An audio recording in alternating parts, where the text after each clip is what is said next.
Hey guys, in today's tutorial I'm going to teach you on how to delete a file that can't be deleted since Windows says it is open in the system. So very simple fix. Let's get straight into it.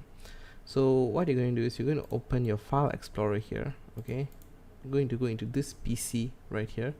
Okay, and you can see your CD drive. Okay, so if you have that error, there should be a CD or an ISO file mounted. So you're going to right click on it and click on eject. Okay, once it's ejected, go on and try to delete the file. Okay, it should work and everything should be back to normal. If you are trying to delete a file that is not an ISO file, what you're going to do is you're going to right click on your taskbar here, open task manager. Okay, click on more details, and in the processes you can see a file that is related to the file you're going to delete. Okay, so just click on that and end the task and you can delete the file. So that's all for this video, guys. If it helped you, do drop a like, subscribe and share this video. That's all from me. Thanks for watching, guys.